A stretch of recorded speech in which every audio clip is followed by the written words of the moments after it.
नमस्कार सभी को। वीडियो क्वालिटी और वॉइस एकदम करेक्ट है। मैं ललित व्यास पांडे, आपका शिक्षक एवं सारथी, आज एक बहुत अहम इंफॉर्मेशन लेकर के आपके बीच में आया हूं। और आप जैसे कि सभी लोग जानते हैं कि उत्तर प्रदेश पुलिस आरक्षक की भर्ती अनाउंस हो चुकी है। जो भर्ती है उत्तर प्रदेश आरक्षक की, है ना, वो अनाउंस हो चुकी है। भर्ती घोषित हो गई है, डेट भी आ गई है और फॉर्म भी डले जाने लगे हैं। 60,000 से अधिक वैकेंसी है, ध्यान रखिएगा। 60,000 से अधिक वैकेंसी है उत्तर प्रदेश पुलिस में। अब इसमें किस प्रकार से परीक्षा आयोजित की जाती है, परीक्षा कुल कितने अंकों की होती है, क्या आपकी रणनीति रहनी चाहिए, ये पूरी जानकारी मैं अगले 5-7 मिनट में फटाफट आपको देने वाला हूं। बहुत लंबा वीडियो नहीं होने वाला है, वीडियो बहुत ऑथेंटिक होगा और उसमें आपको सटीक और साफ सुथरी जानकारी बहुत कम समय में मैं आपको देकर के निकल जाऊंगा। तो आप लोग वीडियो स्किप नहीं करेंगे, पूरा वीडियो देखेंगे और पूरी स्ट्रेटजी भी मैं डिस्कस कर दूंगा इतने समय में, ठीक है ना। तो एकदम सभी लोग जुड़ जाइए, शेयर कर दीजिए वीडियो, सभी लोग, है ना, इसका जो लिंक है वो शेयर कर दीजिए, तो सबको एक अच्छी सी जानकारी मिल जाएगी। और इम्पोर्टेंट बात क्या है, देखिए, जो ये पद हैं, पद पर ज्यादा ध्यान देना है कि ये जो 60,000 पद हैं, अगर इसको हम मैथमेटिकल कैलकुलेट करने की कोशिश करें, पहले तो क्लियर कट आप देख लीजिए शॉर्टकट में कि भर्ती की डेट आ गई है शायद 11 फरवरी को, जो संभावित एग्जाम डेट है। ऊपर नीचे भी हो सकती है, लेकिन अभी जो संभावित डेट है ऊपर नीचे इसलिए भी नहीं होगी क्योंकि बाद में इलेक्शन में जाना है इन लोग को। तो ये टाइम पर ही भर्ती कराएंगे, तो आपके पास ज्यादा समय बचा नहीं है। दिसंबर खत्म हो चुका है, 30-31 दिन का 31 डेज की आपकी जनवरी है और 10 दिन की आपकी फरवरी की, आपको पेपर ही होने वाला है। यानी यहां से आपको 45 डेज अप्रॉक्सीमेटली मिल रहे हैं। 45 दिन में ही आपको अपनी पूरी तैयारी करनी है। तो कुछ चीजें मैं आपसे एकदम क्लियर कर देता हूं कि जो नए एस्पिरेंट्स हैं वो केवल एक्सपीरियंस के लिए जाएं। 45 डेज में रिवीजन होता है, कोई तैयारी नहीं होती है। तो पहले आप अपने दिमाग से ये निकाल दीजिए कि आप 45 दिन में कोई एग्जाम की तैयारी कर सकते हैं। तो आपको घबराना नहीं है, हड़बड़ाना नहीं है कि आप 45 डेज में कुछ बहुत बड़ा तीर मारने वाले हैं। हाँ, जो बच्चे कॉम्पिटिटिव एग्जाम से जुड़े हुए हैं, लगातार पढ़ाई लिखाई में इन्वॉल्व हैं, वो सारे बच्चे, है ना, आप फटाफट रिवीजन करेंगे। रिवीजन करने का क्या तरीका होगा, क्या मापदंड होगा, मैं आपको फटाफट बताऊंगा। लेकिन उससे पहले हम लोगों को जो गौर करना है वो इस पद पर गौर करना है कि 60,000 से ज्यादा भर्तियां आई हैं। आप फॉर्म भरिए, फॉर्म टाइम पर भरिए। बाद में आप किलपने लगते हैं कि भैया सर्वर नहीं चल रहा है, डेट बढ़वाई जाए। क्यों डेट बढ़वाई जाए? आप टाइम पर क्यों गायब रहते हैं?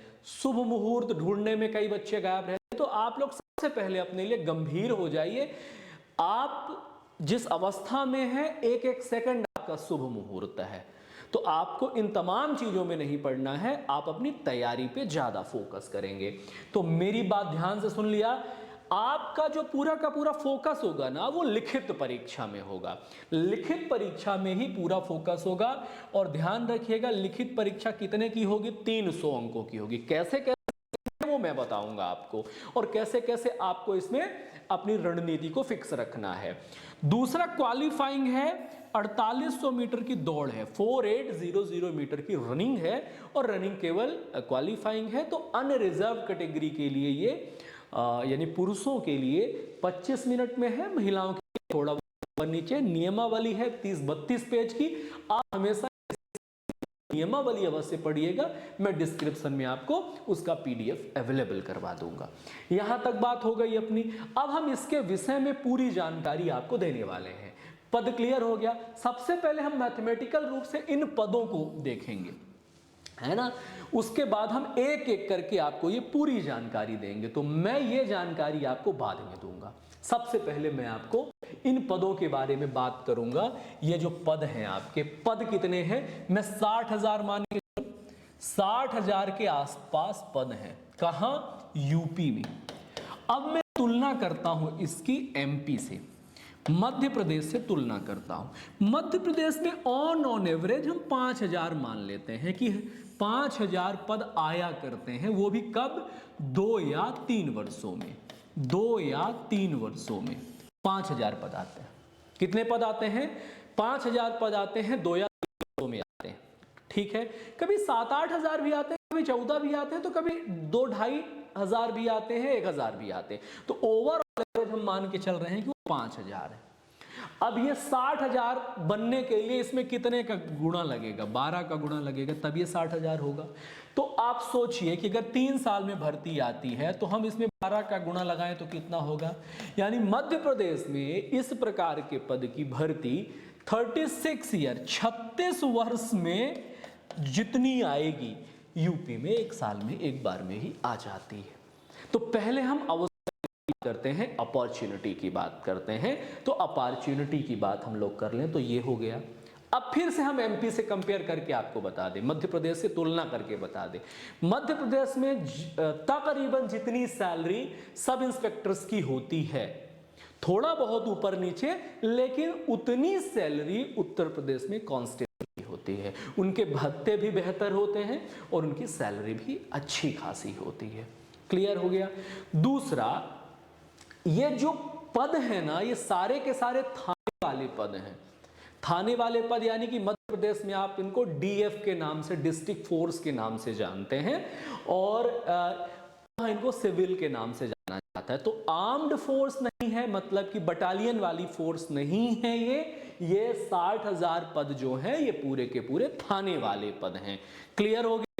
एकदम स्पष्ट रूप से समझिए और आप अपनी अपॉर्चुनिटी और अवसर की बात करें। धीरे धीरे हम आगे आते हैं। तो कौन से लोग भैया इसमें आवेदन कर सकते हैं? तो आवेदन कर सकते हैं ऐसे लोग जो 12th पास हैं, 12वीं जो क्या है पास है, उत्तीर्ण है। तो क्या कर सकते हैं मेरे भाई? जो छात्र 12वीं पास हैं वो इसमें से इसमें अप्लाई कर सकते हैं।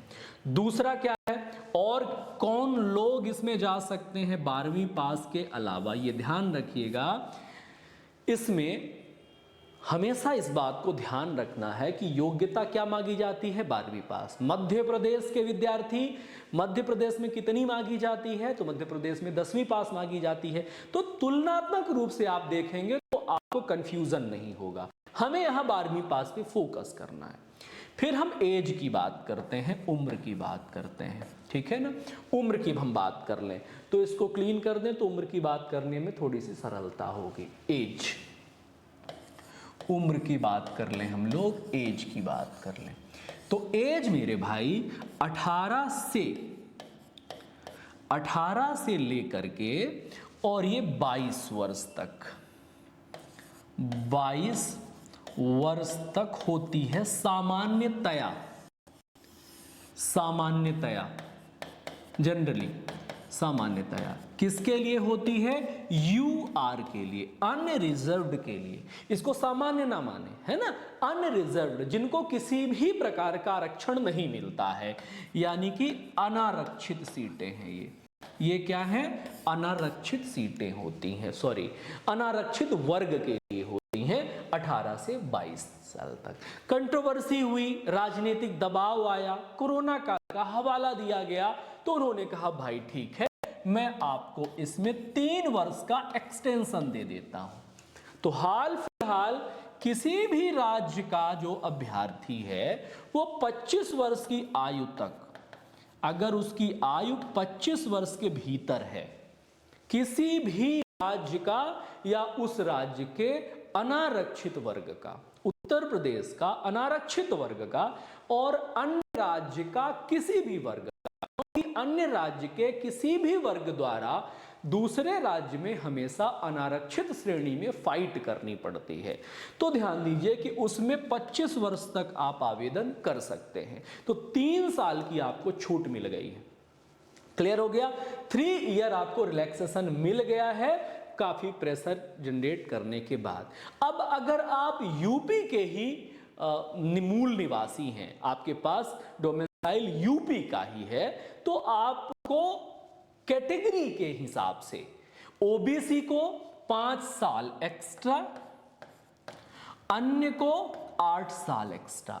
यानी कि आप उत्तर प्रदेश के मूल निवासी हैं और आप ओबीसी में बिलोंग करते हैं तो आपको 30 वर्ष मिलेगा फॉर्म भरने के लिए। अगर आप 30 वर्ष के, इस बार क्योंकि ये 3 साल जुड़े हुए हैं, है ना, ये जो 3 साल का सेशन है वो आपको भी जुड़ा हुआ है, नहीं तो 3-3 साल कम कर लेना बाकी। मैं इस भर्ती की बात कर रहा हूं, और ये लोग कितने हो जाएंगे, 25 और 8 33 ईयर अन्य कैटेगरी वाले।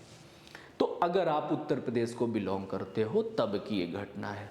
अन्य प्रदेश के लिए कितने प्रतिशत का कोटा है, ये आप वो पुस्तिका में जो नियमावली है उसमें आप ठीक से देख लें। अब हम आते हैं विषयों पर, किस प्रकार से हमें विषयों पर फोकस करना है। आइए देखिए, बहुत कम समय में मैंने कहा ना, मैं आपको सारी जानकारी सटीकता से उपलब्ध करा दूंगा। सबसे पहले तो हमें क्या पता होना चाहिए, कुल पदों की संख्या 60,000 से ज्यादा है, 60,000 से ज्यादा पद हैं। लिखित परीक्षा में 150 प्रश्न पूछे जाएंगे। मूल आधार, इस परीक्षा में सेलेक्ट होने का मूल आधार ही क्या होता है, इस परीक्षा में सेलेक्ट होने का मूल आधार ही लिखित परीक्षा होता है।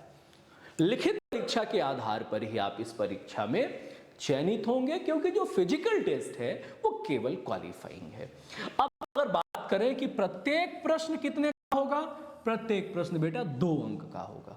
तो जाहिर सी बात है 150 प्रश्न हैं, प्रत्येक प्रश्न 2 अंकों का होगा। तो पूरी लिखित परीक्षा कितने की होगी मेरे प्यारे छात्रों, 300 अंकों की होगी। पूरी परीक्षा 300 अंकों की होगी। अब एक महत्वपूर्ण बात है, जो मध्य प्रदेश का बच्चा है वो इससे वंचित रहता है। मध्य प्रदेश में ये हरकत नहीं होती है। यहां 25% यानी 1/4, 1/4 का माइनस मार्किंग है। माइनस मार्किंग कैलकुलेशन कुछ ऐसी होती है कि अगर आपने 4 गलत प्रश्न, 4 प्रश्नों के गलत जवाब, तो एक प्रश्न जो सही जवाब वाला है उसका 1 अंक काट लिया जाएगा। कैलकुलेशन में आपको समझा दूंगा। माइनस मार्किंग के मैथमेटिक्स में बहुत सारे क्वेश्चंस भी कराए हुए हैं, तो वहां भी आप देख सकते हैं। मैं यहां भी आपको कैलकुलेशन इसकी बता दूंगा। अब इसमें जो विषय पूछे जाएंगे वो मैथ पूछा जाएगा, रीजनिंग पूछा जाएगा, जीके पूछा जाएगा और हिंदी पूछा जाएगा। पेपर एक ही होगा, में ये 4 सेगमेंट होंगे। कैसे सेगमेंट होंगे वो मैं आपको बताऊंगा। पूरी लिखित परीक्षा 2 घंटे की होगी। 2 घंटे मींस 120 मिनट की होगी। ध्यान रखिएगा, अब यहां से आपकी स्ट्रेटजी स्टार्ट हो जाती है। क्वेश्चन है 150, लेकिन एग्जाम 120 मिनट का ही होगा। एग्जाम कितने का होगा? 120 मिनट का ही होगा। रनिंग के बारे में मैंने बता ही दिया कि 25 मिनट में पुरुषों के लिए 4800 मीटर, इसको 5 किलोमीटर ही समझे, क्योंकि 100-200 मीटर इधर उधर हो जाता है। तो आप 5 किलोमीटर 6 किलोमीटर के हिसाब से अपनी प्रैक्टिस करिए। इसमें कोई मार्क्स नहीं दिया जाएगा, ये केवल क्वालिफाइंग होगा। क्वालिफाई करने के लिए ये लंबी रेस है। लंबी रेस के लिए स्टैमिना जरूरी है, ग्राउंड में टिके रहना जरूरी है। तो ध्यान रखिएगा कि मध्य प्रदेश की जो भर्ती होती है उसमें स्प्रिंटर चाहिए होते हैं, स्पीड से दौड़ने वाले हैं। इस बार उसमें अंक भी हैं, लेकिन यूपी पुलिस में जो भर्ती हो रही है उसमें ये सिर्फ क्वालिफाइंग है। बस इतना ध्यान रखना है। तो ये ओवरऑल इतने में आपको बहुत सारी जानकारी मिल गई है। अब इसकी रणनीति क्या होती है, कौन कौन से डिपार्टमेंट से कितना कितना क्वेश्चन पूछा जाता है, हम उसके विषय में आपको जानकारी देते हैं। तो देखिए, हम अगर बात करें कुल प्रश्नों की, तो कुल प्रश्न है 150, 150 प्रश्न है। कितने प्रश्न हैं? 150 प्रश्न है। 150 क्वेश्चन को 2 हिस्सों में बांटिए। एक सेगमेंट होता है कैलकुलेशन सेगमेंट और एक सेगमेंट होता है general awareness segment. Calculation segment में 2 चीजें, यहां भी 75 क्वेश्चंस होते हैं और यहां भी 75 क्वेश्चंस होते हैं जनरल अवेयरनेस में। इनको 2-2 हिस्सों में आप बांट के देखिए। तो जो पहला हिस्सा है वो मैथमेटिक्स का, प्योर मैथ यानी गणित का होता है, जिसमें अर्थमेटिक मैथ्स की बहुत ज़्यादा फोकस होता है। अर्थमेटिक मैथ्स की बहुत वैल्यू होती है। एडवांस मैथ के कुछ क्वेश्चंस इसमें पूछे जाते हैं। तो मेरे भाई, मैथ्स के लगभग 25 प्रश्न, 1-2 प्रश्न ऊपर नीचे हो सकते हैं। और दूसरा है रीजनिंग, दूसरा है बेटा रीजनिंग, और रीजनिंग में आते हैं 50 प्रश्न। प्रश्न बता रहा हूं, 2-2 अंक का है तो 25 इंटू 2 यानी 50 अंक, 50 इंटू 2 यानी 100 अंक। ये अंक हो गए। ऊपर में क्वेश्चन लिख दिया है, नीचे आपको अंक लिख दिया है। इतना इसमें होता। एक सवाल ऊपर नीचे यहां हो सकते हैं, वो आप देख लेना, ठीक है ना। तो मैं आपको बताना चाहता हूं, जीके में करीब करीब 37 क्वेश्चंस, हिंदी में करीब करीब 38 क्वेश्चंस। अब यहां डबल कर दीजिए तो ये हो गया 74, यहां डबल कर दीजिए तो ये हो गया 76। तो 150 नंबर इधर और 150 नंबर इधर। ये ओवरऑल आपका कैलकुलेशन है। इतने ही प्रकार के प्रश्न आपसे पूछे जाते हैं, ठीक है।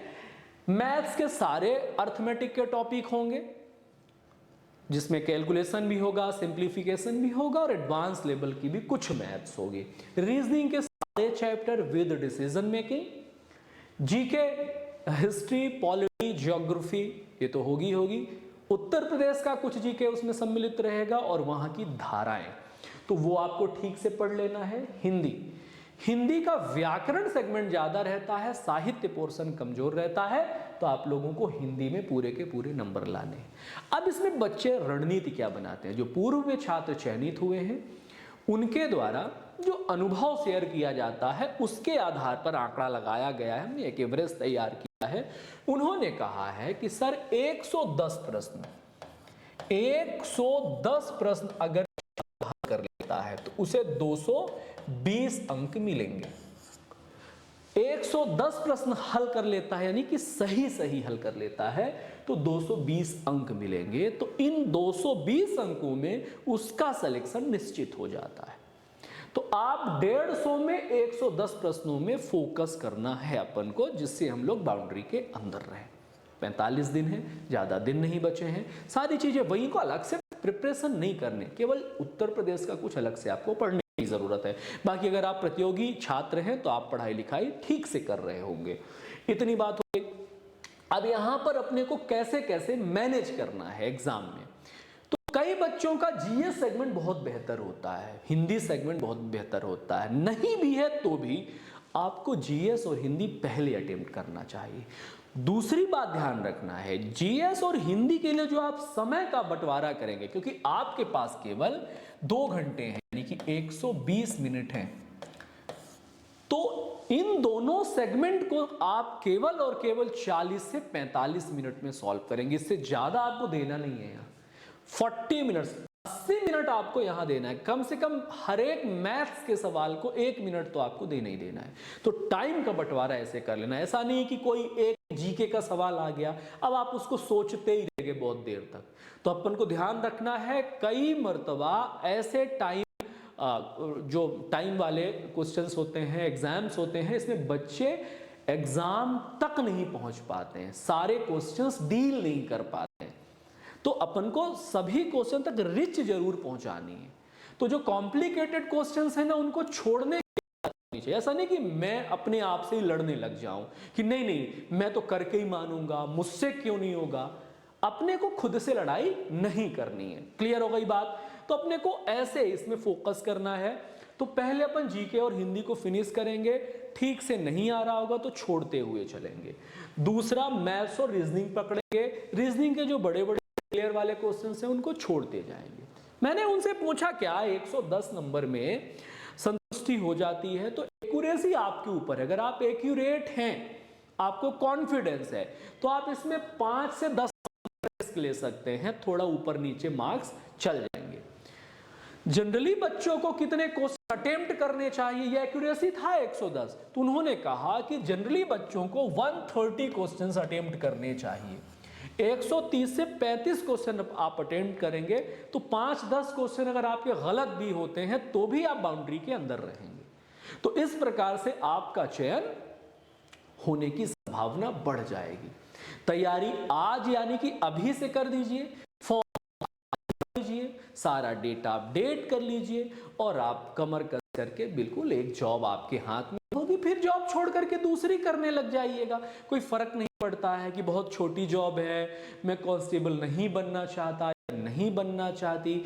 हमारे सामने हमारी तैयारी अगर दुरुस्त है तो कुछ भी बनने में बुराई नहीं है, और अगर हमारे अंदर काबिलियत है तो हम आगे की पढ़ाई कंटिन्यूस करके और बड़ी बड़ी परीक्षाएं क्रैक कर सकते हैं। अभी हम आर्थिक रूप से, हमारे पास एक कॉन्फिडेंस, हम आश्वस्त हो जाएंगे, हम किसी पर डिपेंडेंट नहीं रहेंगे, हमारे ऊपर से एक स्ट्रेस खत्म हो जाएगा, हम एक सामान्य हो जाएंगे, तो हमारी पढ़ाई और बेहतर हो सकती है। गवर्नमेंट में और बहुत सारे रूल हैं, नो वर्क नो पे, विदाउट पे लीव, बहुत सारी और चीज़ें हैं। परमिशन ग्रांट हो जाती है 59 डेज की, 59 डेज आप अपसेंट रहिए, 60 डेज में आप प्रेजेंट हो जाइए, को आपको सैलरी नहीं मिलेगी, कई बार मिलती भी है। अगर आपके रिलेशंस बेहतर है तो आप अपने भविष्य को और बेहतर बना सकते हैं। तो कुल मिलाकर के back to the pavilion once again, तो देखते हैं कि हम लोग किसकी बात कर रहे हैं। हम लोग बात कर रहे हैं,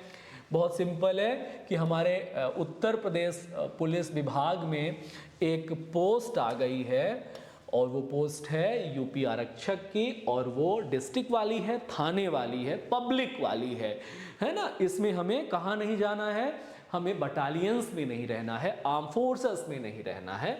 तो ये कई बच्चों की फेवरेट जॉब होती है। लिखित परीक्षा के आधार पर ही मेरिट बनेगी, फिजिकल क्वालिफाइंग रहेगा। लिखित परीक्षा 150 अंक की होगी, प्रत्येक के 2 अंक होंगे, कुल 300 अंक होंगे। 4 सब्जेक्ट होंगे, मैथ्स, रीजनिंग, जीके और आपका हिंदी लैंग्वेज, है ना। तो 25 की मैथ्स, 50, अच्छा जो 50 की रीजनिंग है वो मैथमेटिकल रीजनिंग ही रहेगी, है ना। ऐसा नहीं कि मैथ 25 की है, रीजनिंग वाले सेगमेंट में भी रीजनिंग मैथ्स रहती है। तो आपको अपनी तैयारी इस प्रकार से करनी है। तो आपको बहुत बहुत शुभकामनाएं, और आप सभी लोग आज ही फॉर्म भरिए, बढ़िया दिन है। और अगर आ गया है तो आप देख लीजिए, आप अपने आप से भरने की कोशिश कर सकते हैं, लेकिन आप चले जाइए 150 रुपये उसको दीजिए, पूरी रिसर्च करिए कैसे भरना है फॉर्म, उसकी नियमावली पढ़िए, नियमावली पढ़ने के बाद भरिए। बाकी कोई भी जानकारी के लिए आप हमसे डायरेक्ट संपर्क कर सकते हैं। मेरा संपर्क मैंने शायद इसमें दिया हुआ है, ये मेरा संपर्क सूत्र है। आप मुझे इसमें से व्हाट्सएप पे बात कर सकते हैं, फ़ोन लगा सकते हैं, लेकिन ऑथेंटिक जानकारी के लिए, तार्किक जानकारी के लिए। तो फिर मिलते हैं किसी और अच्छी सूचना के साथ। तब तक आप अपना रखिए ख्याल और पढ़ते रहिए। बिना पढ़े कुछ नहीं होना है, पढ़ेंगे तो सिलेक्शन होने के चांसेस बढ़ जाएंगे और आप सिलेक्ट हो जाएंगे। कोई भी नौकरी छोटी या बड़ी नहीं होती, कोई भी सफलता छोटी या बड़ी नहीं होती। आप मेहनत करके जो अचीव करते हैं वही आपकी बहुत बड़ी सफलता होती है। तो फिर मिलते हैं अगले किसी नए वीडियो के साथ। तब तक आप अपना रखिए ध्यान। धन्यवाद। जय हिंद।